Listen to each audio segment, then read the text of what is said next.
Have you been wondering how to start your recruiting process? Stay tuned because over the next few weeks, we are going to be talking about how to create your list and how to start the recruiting process. We're going to go over a bunch of questions that I get asked as we go through this process, helping hundreds of athletes every single year. What's the number one thing that you should consider when it comes to your college search?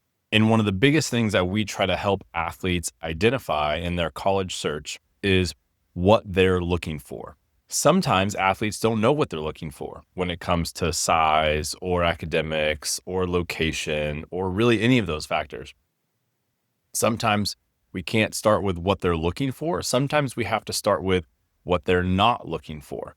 And for athletes that have really never been to college campuses, for athletes that have never really had that kind of exposure to college athletics, it might be hard to start with what are you looking for. Sometimes it's a good place to start with what you're not looking for. And it's important to remember that we are talking about non-volleyball things. We definitely want to find a great college volleyball fit.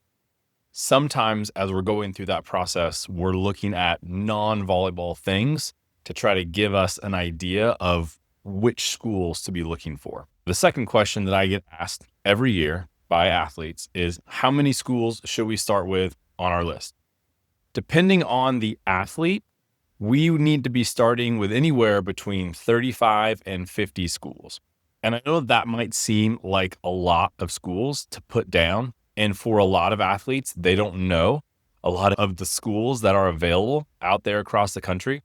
Just in general, there's over 300 Division I volleyball programs across the country. So there's a lot of options out there for you guys. But anywhere between 35 and 50 schools is really where you should be starting with your list. In my opinion, you need to not create a top 5 or top 10 kind of list, because as we get going through the process, you're going to really want to focus on these top 5 schools and these top 10 schools. Not every athlete has the opportunity to focus on only those schools. For a majority of athletes, they need to start with a much wider list and a much wider net as they pursue colleges. Probably two of the biggest factors that we run into when it comes to finding the right college fit is going to be campus size and location. Now, you might not know this, but not every school is created equal.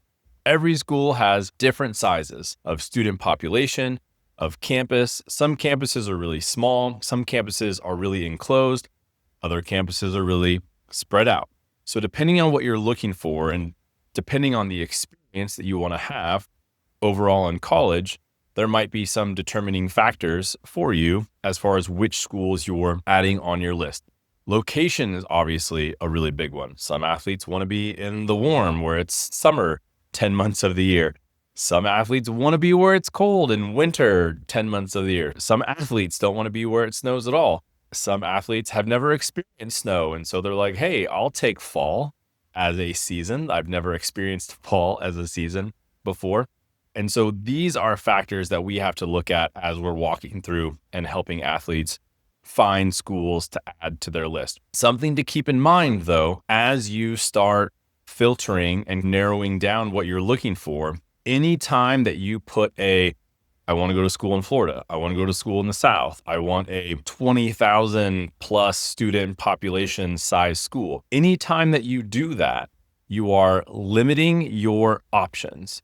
When we're just starting out and creating our list, limiting our options can really hinder our recruiting process because we get focused on such a small group that we miss out on opportunities at other places that might be a good fit. And there are schools out there that are going to check a majority of your boxes. There are probably very few schools out there that are going to check every single box on your list. And so it's important to make sure that you're still considering schools that maybe aren't checking all of your boxes, but they're still checking most of your boxes, because for a lot of athletes, those schools can still be a really good fit. Jason, what are some things that we should avoid? What are some mistakes that we can make along the way when we're building our list that we don't want to do. One of the biggest things that I think athletes do is they spend too much time on their reach schools. Now, if you've listened to anything that I've said over the past 7 years, if you've read my blog or anything like that, you know that I am not a big fan of reach schools. They're reach schools for a reason. Typically, athletes are not getting to their reach school for a lot of different reasons. And when we focus too much on our reach schools, we get really tunnel visioned. And sometimes this isn't always our fault. Sometimes we get a camp invite from our reach school and we go, oh, they're really interested and they want me to come to camp.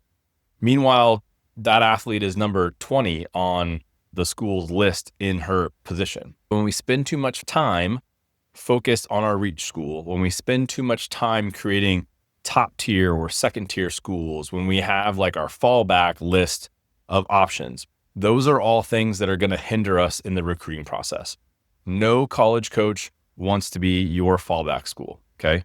No coach wants to recruit you if their school is your second tier. And I ask college coaches this question all the time to flip the coin here. I ask college coaches this all the time. When was the last time you recruited one of your second tier athletes? Man, never. College coaches don't recruit their second tier athletes. Like they don't recruit their fallback option. That's not something that happens. And so when athletes create this mindset from the onset of their recruiting process, it tends to hinder them more than it helps. Keep your list big for as long as you can until you're able to really focus on the schools that have that mutual interest. Jason, what are some great tools? What are some great resources to help us create and generate our list of schools? Because we haven't heard of any of these Division II programs that are out there or any of these Division III programs that are out there.